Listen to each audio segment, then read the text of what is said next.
capitalism really exploits the working class. It makes their life worse. It makes their life insecure. Really, we need a politics that offers more to them, that offers them more security, more power. Which side are you on? Which side are you on?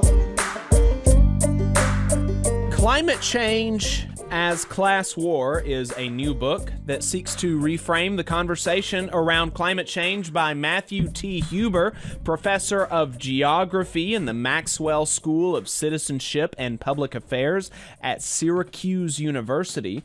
You can buy his new books online at Powell's, a union bookstore, and if you purchase his book through the union's link, 7.5% of your purchase goes directly to their strike fund. So that is very cool. Consider purchasing his book there. Matt is also our next guest. Matt, welcome to the Valley Labor Report. Thanks for having me, Jacob. Absolutely. So, like I said, you know, your book, it seems to me is largely an attempt to try to reframe the conversation around climate change. What do you feel like is wrong with the current conversation about climate change in this country? Well, there's a lot, I think. I think, you know, when you hear people talk about the struggle over climate change, they often mention a couple problems. They often mention that there's a lot of denial of the science around climate change. And so there's a lack of awareness or understanding of the truth of the science of this dire threat that really threatens our species and the planet. And there is a lot of discussion about responsibility for this crisis that centers on people's consumption actions. And I think rightly, it focuses on how the rich tend to be more responsible with their high consumption lifestyles, whether it be flying a lot or eating steak or driving a Hummer or private jets, whatever it might be.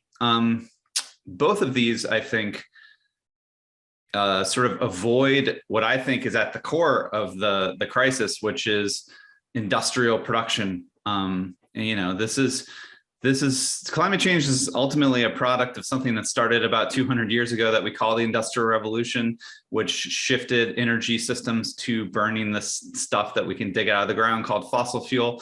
And this industrial system of production reliant on fossil fuels is really at the core of the crisis.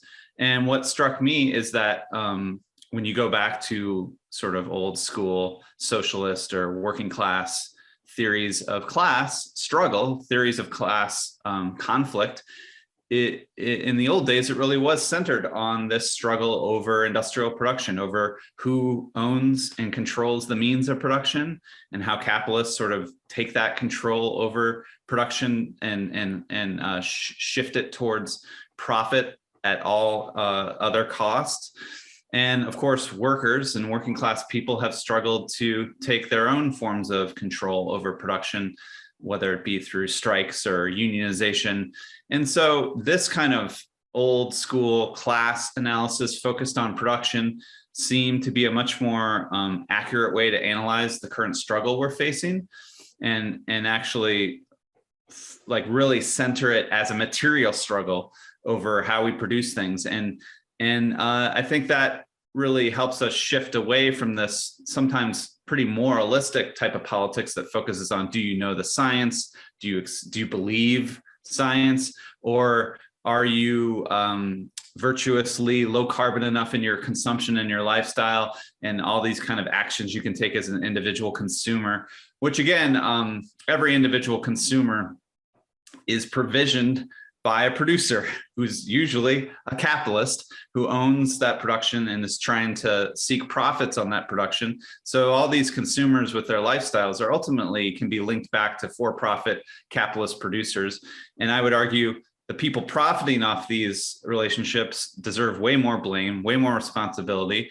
and really have the power in our society. They're the ones that really control these energy systems, and really we're going to have to take on their power if we're going to be able to get our production system off of fossil fuels, which is ultimately what we have to do to forestall this really serious planetary crisis.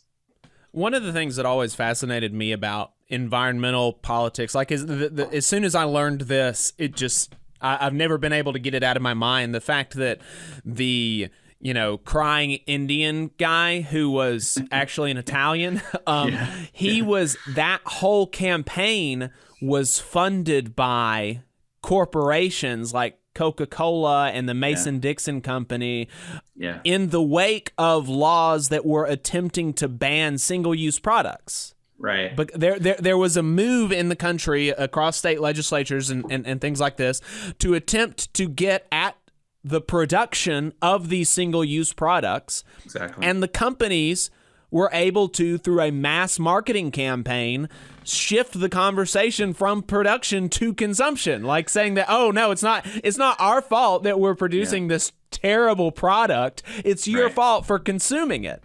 Yes. No, absolutely. And that led into all these campaigns where it focused on individual decisions to recycle or basically produce less waste, and it all became the onus is all on the individual. And what's really interesting, I think that campaign was early 70s, maybe late 60s.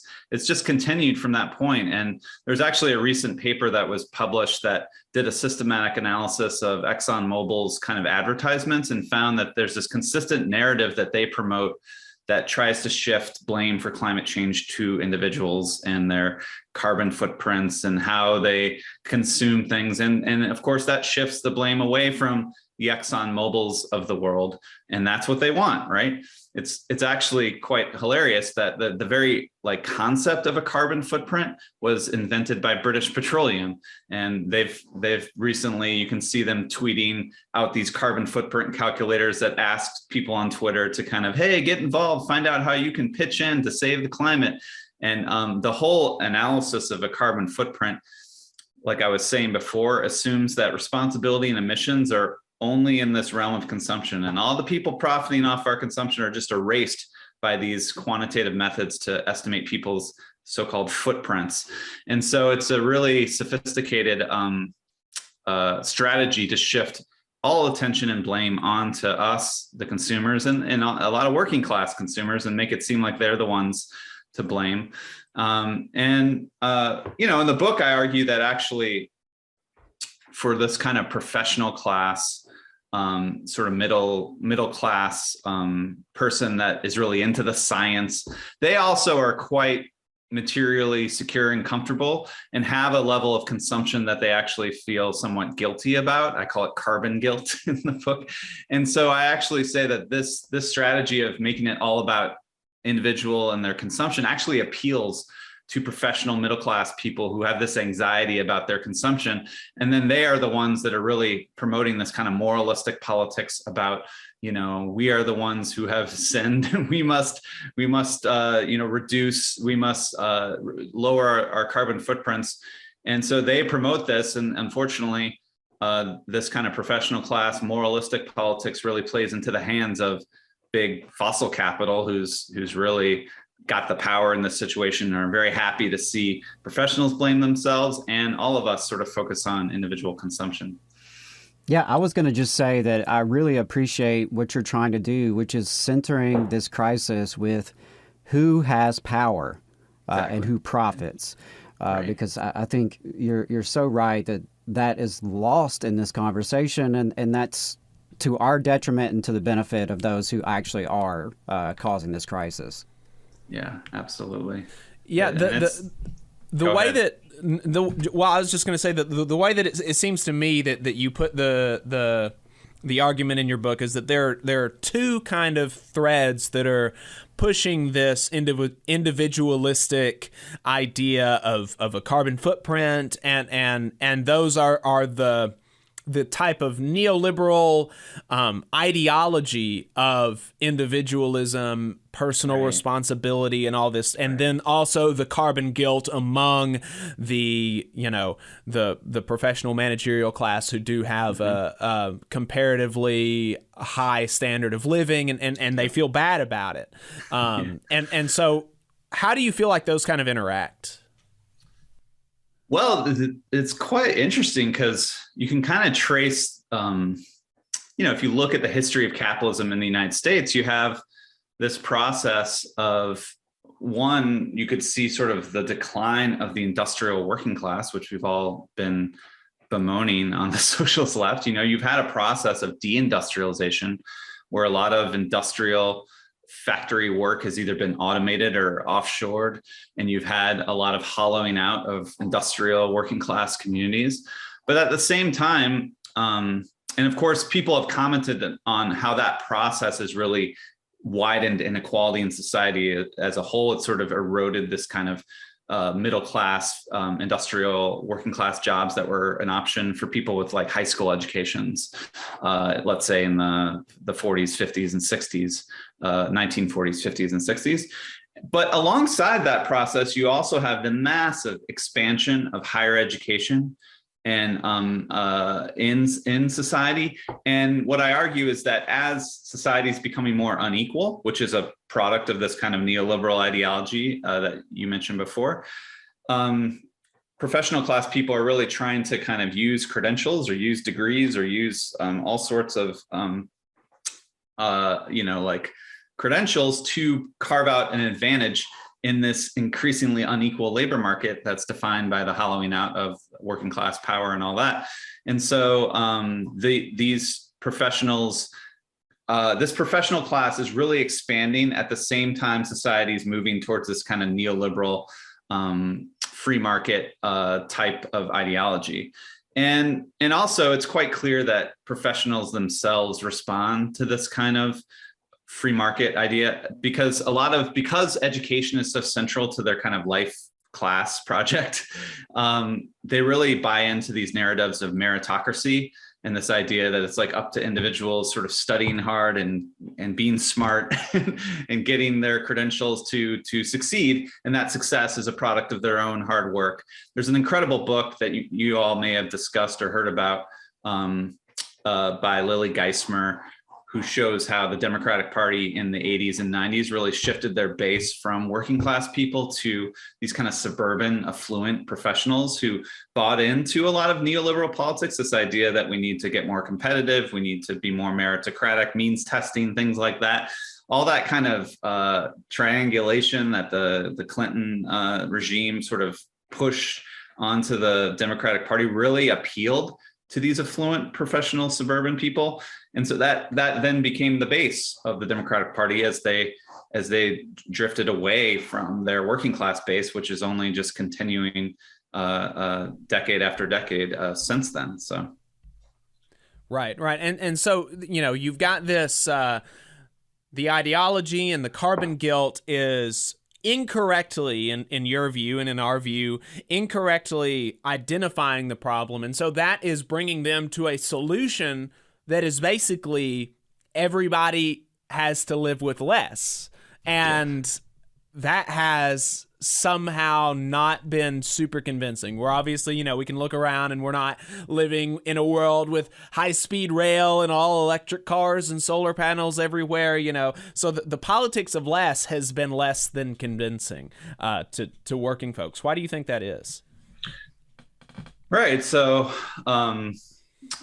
when the professionals are kind of in charge of environmental politics and they do have this kind of guilt about their own complicity, their own consumption, there's a kind of narcissism and that's kind of all about them. They've become quite, I try to argue in the book that there's even a kind of radical variant of this kind of professional class climate politics that I call it anti-system radicalism. And they kind of reject capitalism and industrialism as a whole. But their alternative is this sort of what some of your listeners may have heard of, this sort of vision of degrowth, or some of the slogans of degrowth are how to live better with less. and they really hone in on sort of aggregate reductions of energy consumption, and particularly in what they call the rich countries or the global north, which completely erases the fact that in a so-called rich country like the United States, there are huge proportions of people that are literally struggling to survive, barely meeting their basic needs. And so this politics of less extremely appeals to a small minority of the professional class, which if you go off statistics, one estimate, about 22% of the workforce are in these professional occupations.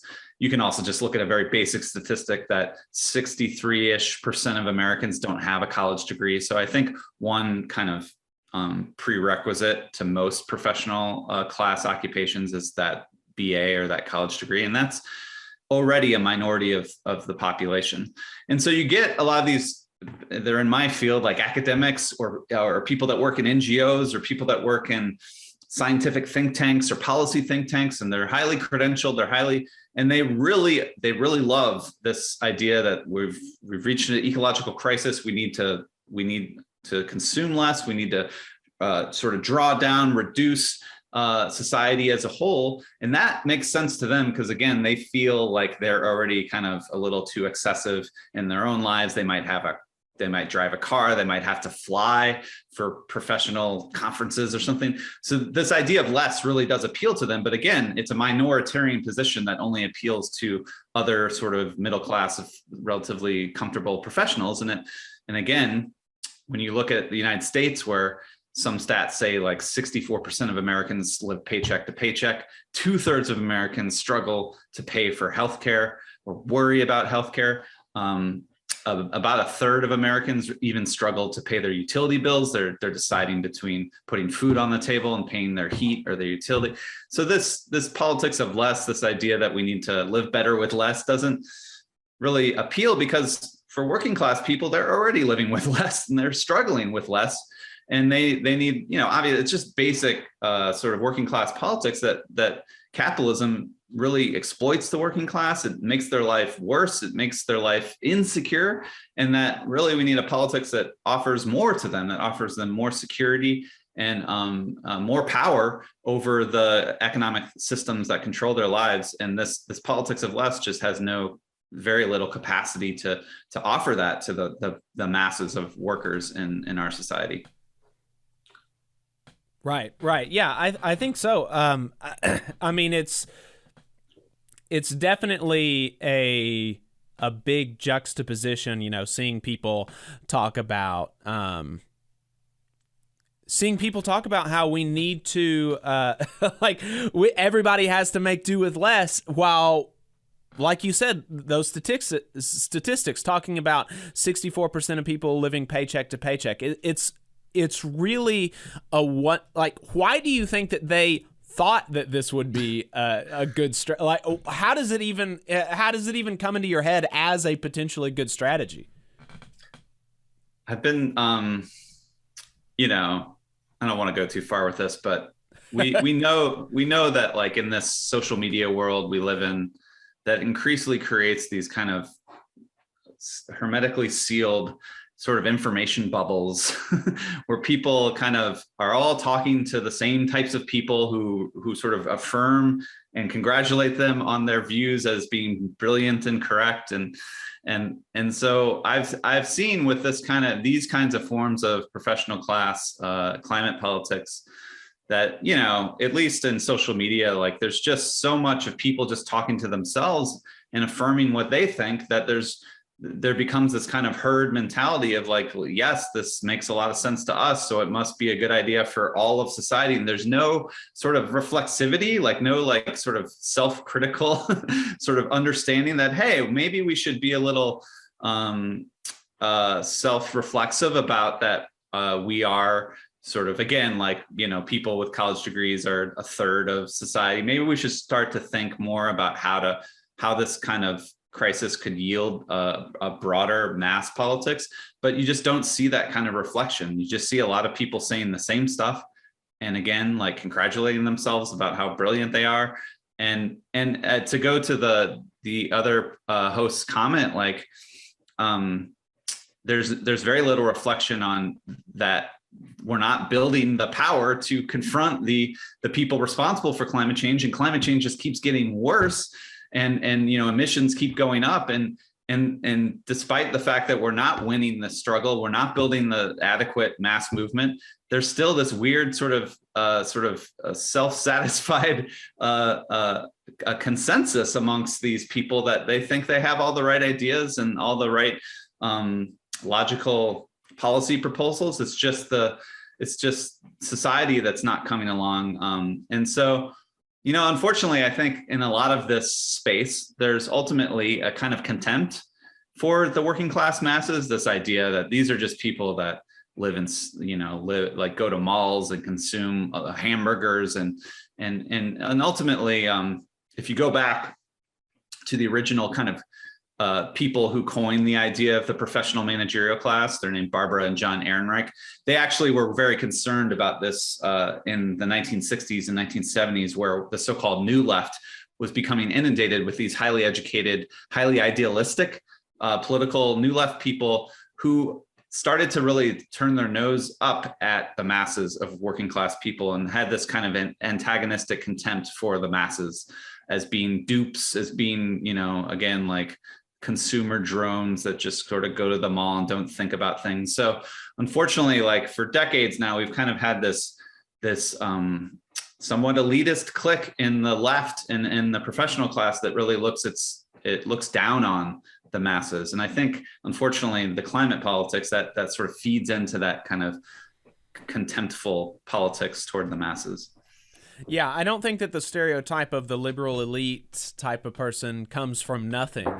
What was it that made you that kind of got your gears turning, so to speak? Like, I think that I don't think that it would be inappropriate of me to say that, like, this is a class that I think that you probably belong to, that I belong to as a degree haver in an office job, a nice union job, working for the federal government, and you're working for a university, you have a degree, we're part of this class, but we're obviously not, that's not the, what was it that kind of brought you out of that or that kept you from getting into that mode of thought? I think I was in it for many, many years, and it's kind of like you dig yourself a hole and you have to dig yourself out. I mean, I don't say it in the book, but the book is a kind of somewhat auto critique, because I definitely went through all these sort of ideologies myself, and I kind of had to shed them bit by bit. And it's really hard because I think this class position really makes these ideologies make a lot of sense. But I would say the turning point for many people on the left was really 2015 for me, for two reasons. The first being I had my first and only child, my daughter, who's now 6. And, it's 2015 and my daughter's born, and I'm looking at climate change getting worse. And I'm starting to think about what kind of world is going to exist for my daughter when she reaches retirement age in 2080. and how is the planet going to be safe for her? And then I started to see that, we were nearing the end of Obama's 2 terms as president, and virtually nothing had been done to address the climate crisis, despite all his lofty rhetoric about his belief in the realness of climate change. And that, in fact, one of the largest fossil fuel booms in US history happened during the Obama years. And so that made me pretty angry. And then I started to look more critically around me to see what sort of other professional climate policy wonky people were putting on the table. And it was a lot about, really wonky solutions like carbon taxes or carbon pricing that ultimately would, they claim, lead to the increase in the price of energy, which again is not something that a lot of working class people would welcome. And we saw in France, when Macron trying to, there was a big working class revolt. And then as I started to look more, I start to see all these like hyper radical climate activists that sort of want to like dismantle industrial civilization and start like local urban gardens as the solution. And that didn't seem like something that's going to be viable or appeal to the masses. So I started bit by bit to really becoming more critical. In talks I've been giving about the book, I say that my method is based on Karl Marx wrote an essay that it's actually a letter where he says we need a ruthless critique of everything existing. and this sort of ruthless critical outlook that Marx took toward everyone trying to build socialism in his time, he would eviscerate all his fellow socialists. So that I took inspiration of that. I think the climate movement is clearly losing. It's not building the power we need to win this fight. And so we do need a kind of ruthlessly critical approach towards it. And so that's around 2015, I started thinking that way. And then the other thing I should mention is around 2015, we started to finally see Bernie Sanders running for president and the revival of a kind of actually somewhat kind of mass socialist politics that was suddenly on the table again. So politics was suddenly on the table again. And we were, building movements that we thought might even be vying for state power in the heart of empire and building these. And so this idea of like, how do we build a mass politics? How do we build a sort of big majoritarian working class coalition with the Bernie campaigns was on the table as well. And then it just reinforced that like clearly this kind of professional class climate politics is not that. It's not going to help build this kind of mass working class movement that Bernie and others were trying to build. Right. And somebody mentioned in the chat that I'm not sure totally about the history of the terminology PMC. Somebody said that it came from James Burnham, an anti-Marxist conservative who sought to divide workers along arbitrary lines. Teachers and nurses are certainly working class. And I think that I don't think that you or I certainly wouldn't. I don't want to put words in your mouth, but I would not characterize like workers with degrees who have, reasonable salaries as not working class, but I simply notice that there is a distinction culturally in how they view themselves, people in this profession. It's something that I bump up against in my workplace as I try to, as I talk to people about the union and things like they don't even conceptualize of themselves as workers, right? And even though they are, I think, in my view, they are workers and they do need to organize and they do have far more in common with, with a factory worker or, or other, maybe more stereotypical workers than they do with the boss. And as such, they're part of the working class. And then also there's the trend of the proletarianization of the PMC, of the professional managerial class, among especially occupations like teaching and nursing. But so I don't want to put words in your mouth, but I would certainly not say that people who would be called PMC are not working class. It's just a flag there that like, oh, these people are like, they occupy an interesting space and there needs to be, understanding about that. Yeah, no, it didn't make for a good, I sort of, when I decided to write this book, I wanted to organize it by these three classes: the capitalist class, responsible; the professional class, who's sort of shaping climate politics; and the working class that can build a mass solution. But as I dove more deeply into these Marxist debates on class and who's part of the working class, it became clear to me that there's really a lot of very viable perspectives that would locate professionals in the broader working class. Because essentially, I think the broadest definition you can have is if you have to sell your labor power to survive on the market, you're working class. And for a lot of professional people, they are also could be living paycheck to paycheck, or at least like if they were fired, they wouldn't be able to survive for much longer than a couple months or something. And so there's definite, it's probably more accurate to talk about different strata within the working class. And I do think it's very clear that whether we like it or not, that education has become you can call it a cultural cleavage within the broader working class. This is just clear, not just in the United States, across the world. There's been, people like Thomas Piketty and David Shore, this political kind of pundit now, have been basically demonstrating empirically that you have this process of educational polarization amongst electorates, where you have the drift of sort of old industrial working class And other types of working class people without college educations are shifting to parties of the right, and educated populations are shifting towards parties that of the center or left that used to be parties of the working class. And so this process of educational polarization is actually real politically. You had in 2020 a lot of non-college educated Black, brown, working class people voting for Trump.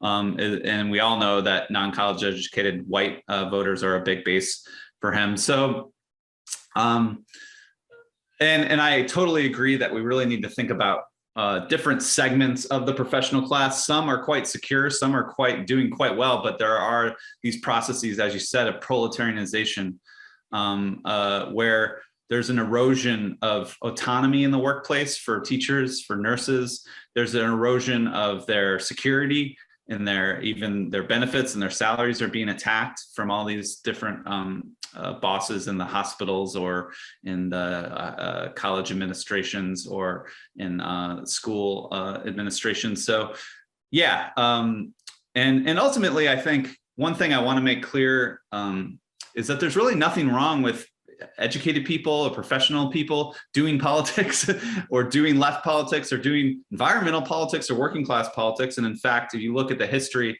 of the working class or socialist movements, I mean, they always have these strata, these intellectuals, these highly educated folks who shape these movements in the parties or in the unions.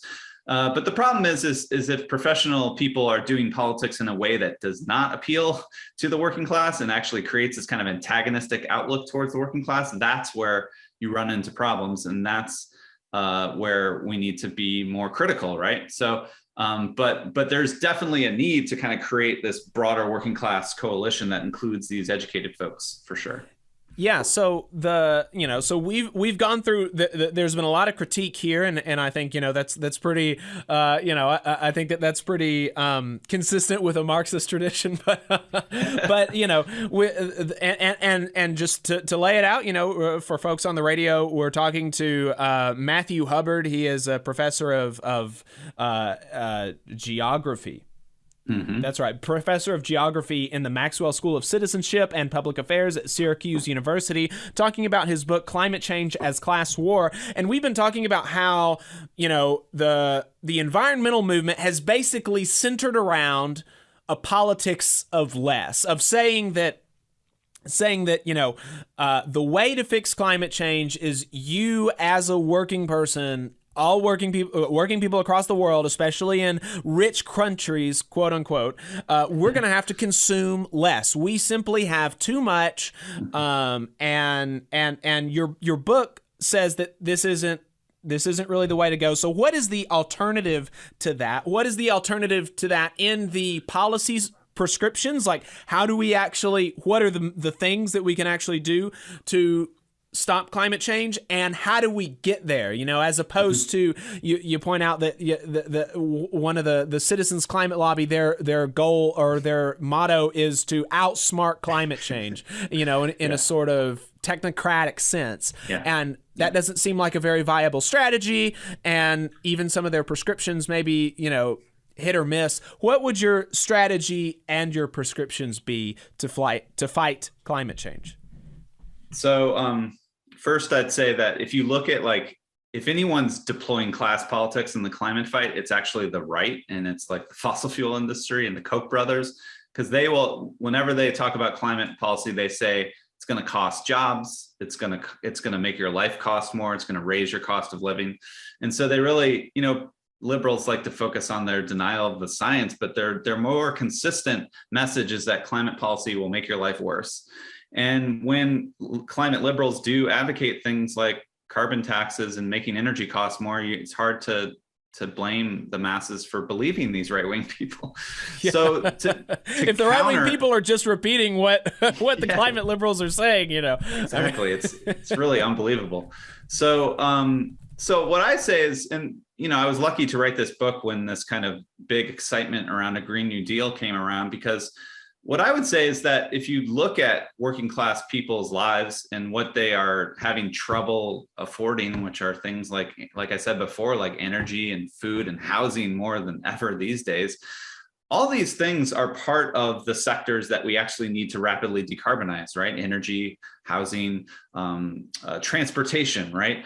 All these things that workers rely on day in, day out. So our politics really should not be about how you need to, consume less of all this stuff, but that could actually be about giving working class people more secure access, green public housing, or, when AOC released the original Green New Deal document, she talked about a jobs guarantee where everyone had, family sustaining incomes, but also she talked about Medicare for all. It's like people got mad at the Green New Deal for including healthcare, but the Green New Deal was really about saying there are two crises. We're facing inequality and climate change, and we can attack them both by this kind of big public goods oriented project that delivers material gains to the masses of working class people.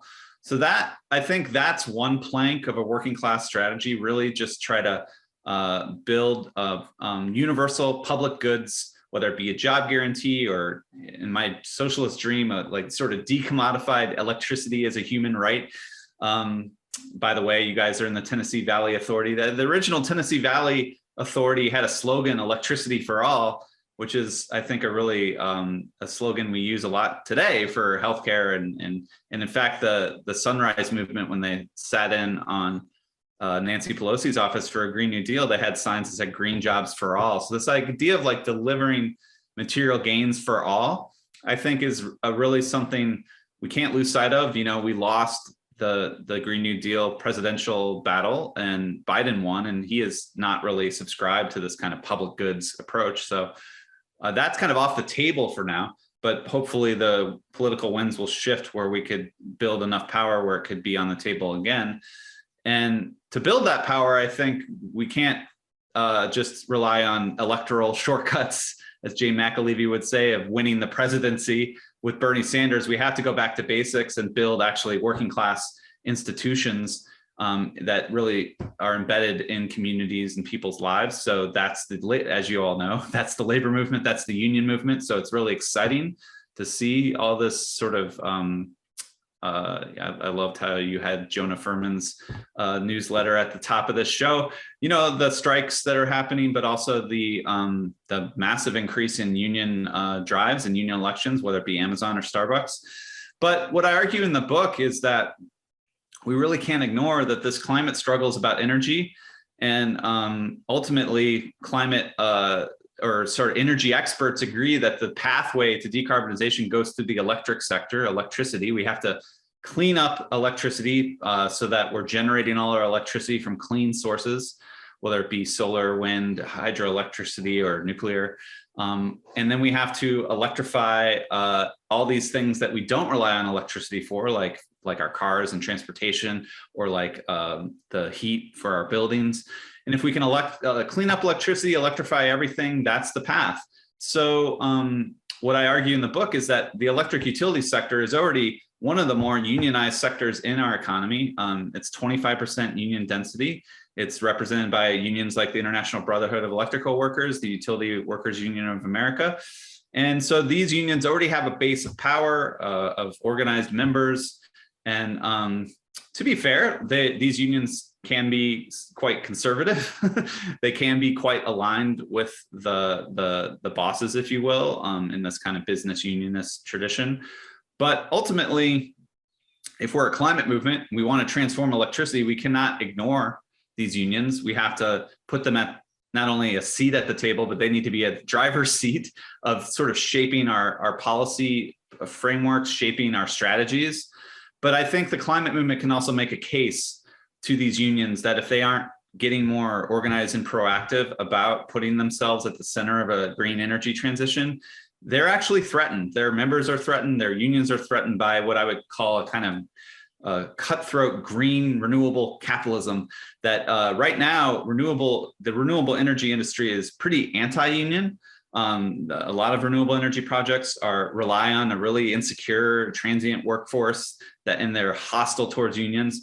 And also, by the way, a lot of renewable energy projects in the United States are funded by Wall Street, by some of the richest people who take advantage of these tax credits that are used to finance renewable projects.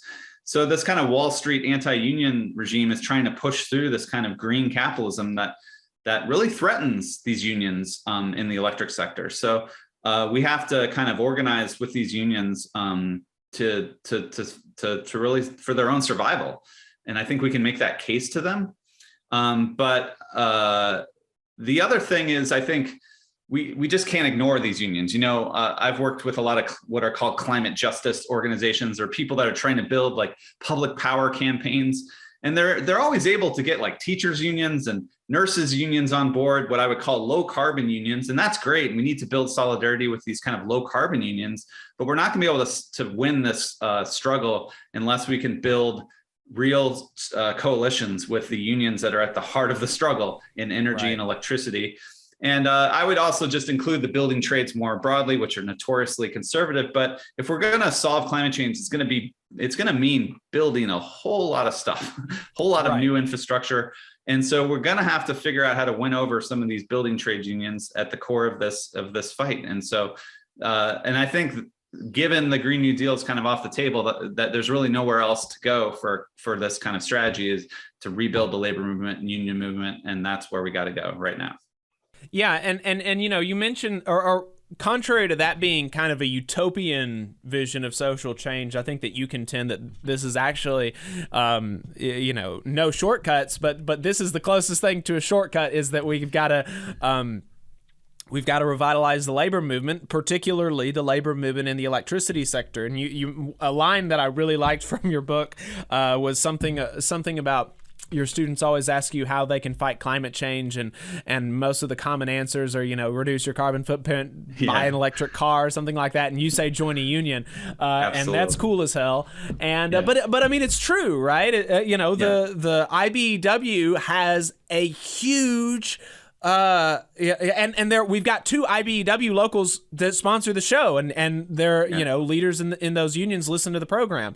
I don't think that they're as involved in like the TVA stuff. It's mostly kind of more electricity building stuff, but I mean, these are the people that are going to be that are at the center of this kind of stuff, and so these are the folks that if anybody's going to be able to lead us out of it, it's going to be them.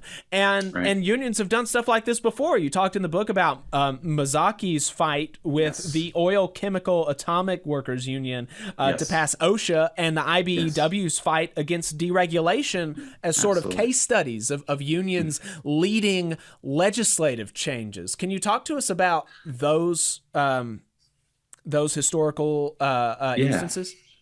Yeah, thanks. It's so exciting to talk about this. The thing when you start to learn about this history is you just, even in the wake of all these attacks on unions, we have to realize unions are still extremely powerful. Like, they still have incredible resources where they can do things like sponsor radio programs. And what these case studies show me is that when the unions deploy their resources in a broad-based campaign, they can build this mass base for a type of politics they're trying to build.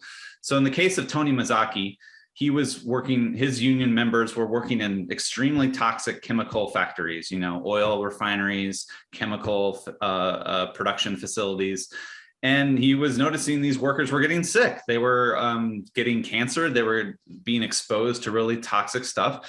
And what he decided is that the union really needed to, and he clearly understood, they're getting sick because the bosses are not willing to invest in safety precautions, and that we need to fight them. And so what he decided to do is actually bring some scientists, talk about believe science. He brought some scientific experts on toxic exposure, and he brought them on tour. He would go union local to union local all across the country to try to educate the workers about the risks that they were facing in these factories, and frankly, to get them kind of fired up and angry about what the bosses are doing to their health.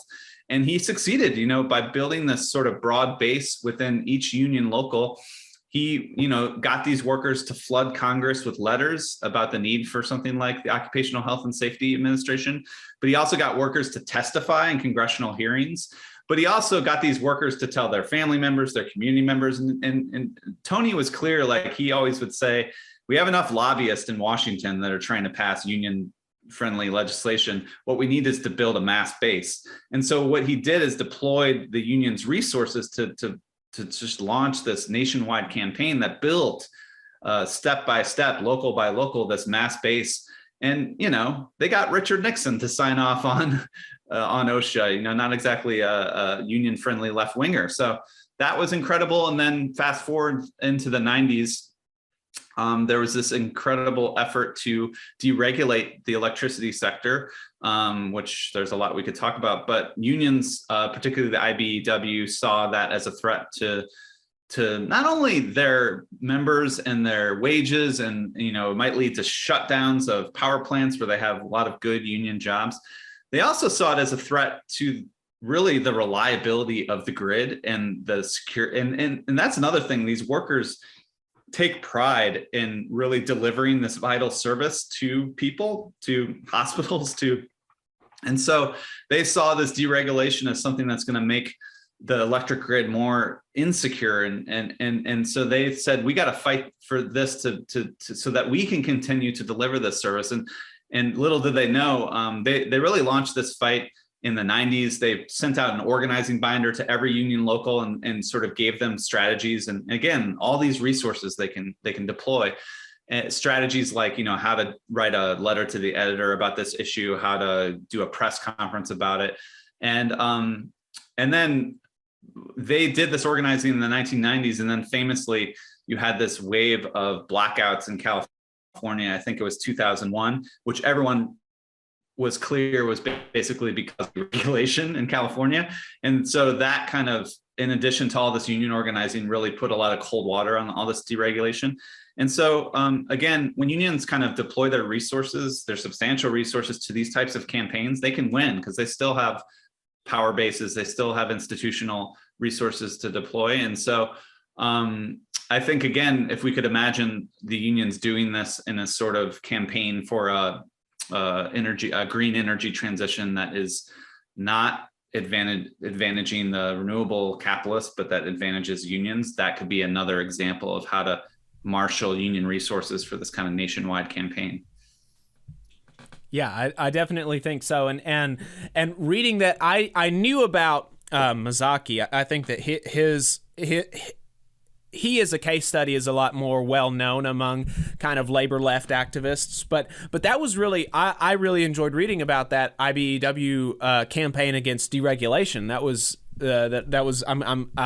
I've got it on my list to try to find out some more about that and maybe see if we can talk to some people about that. And Les Leopold, who's the author of the biographer for Tony Mazzocchi, he is definitely somebody that I want to get on the program at some point. So I think that your book does a really good job of laying out some of the issues with the climate movement today and talking about ways forward and looking to history for the way forward.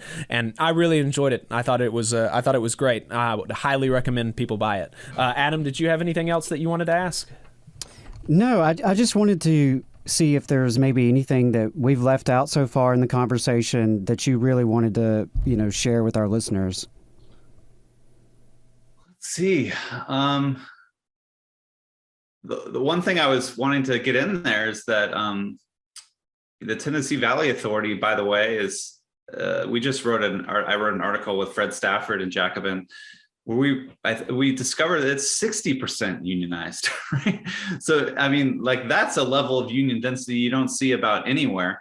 And so, and in our article, what we point out is that there's a lot of these green NGO types that want to shift all to renewables and want to shift to like community energy. They're actually become quite critical of the TVA, and some of them have even advocated breaking it up. In fact, Obama had thrown the idea around of privatizing the TVA. So that's disastrous. If you want a model of kind of a big public power that I think they have something like 14 million customers, 60% union density, and actually they just announced a research partnership, I think with maybe Oak Ridge Laboratory, where they're exploring research into all kind of cutting edge new low carbon technology, some of it in the nuclear realm. But, some of it in the kind of green hydrogen realm.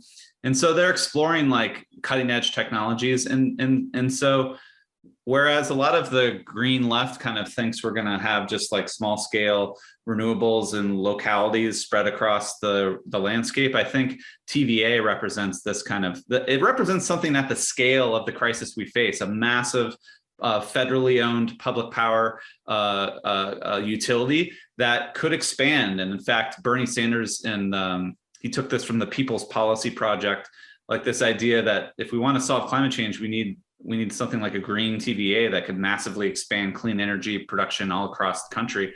And so I think that kind and of that model, provides a really good a good product, a cheap product, reliable, and is already much more clean energy than others. You know, the percentage of hydro and nuclear energy that the TVA uses is when you combine both of those, it's something like 60%, and only like 39% of it is fossil fuels. So it's a real, and the price is much cheaper. Like if you move south into, you know, the more southern parts of Alabama, their utility bills are much higher. They have to deal with Alabama Power, and another sponsor of the program, Energy Alabama. They're constantly having fights with with Alabama Power, and they're insanely high rates on customers. It's, you know, the difference is marked, I think, and you know, you get people. I think that people are very satisfied with the service that they get from the TVA, and it's a product that I think that, you know, more than some would be easy to expand. Yeah, and I mean, in its origins in the 30s, that was maybe their number one goal, was not only delivering power to rural areas that didn't have it, but also delivering cheaper power. They really wanted to deliver the cheapest power possible. And that vision, again, is completely lost. Like most climate advocates, again, think we should be paying more for energy to kind of internalize the emissions. But this vision of more and cheaper, clean power, right? If it's clean, I don't think, you know, at least from the climate perspective, we don't need to worry about more consumption of it, right? So, you know, this vision of giving cheaper power is something the climate movement could learn tons from, and that's why people love the TVA in that region. So, yeah. Matt, thank you so much for your time. We went a little long, but I think it was good. I enjoyed it, just as I enjoyed the book, which is Climate Change as Class War. Matthew Huber is the author. You can buy it on Powell's. If you use the union's link, 7.5% of your purchase will go to the ILWU Local 5's Strike Fund, which is the union that represents workers at Powell's Books. Matthew, thank you so much for your time. I appreciate it. Thanks so much for having me. It was fun. Yep. You just saw a clip from the Valley Labor Report. We are live every Saturday morning from 9:30 a.m. till 12:30 p.m. And we pride ourselves on keeping all of our content free to everybody so that we can talk to as many working folks as possible. If you support the work that we're doing, you think that it's important, you think that it's good, then consider making a monthly contribution to the project, and you can do that on our website, tvlr.fm.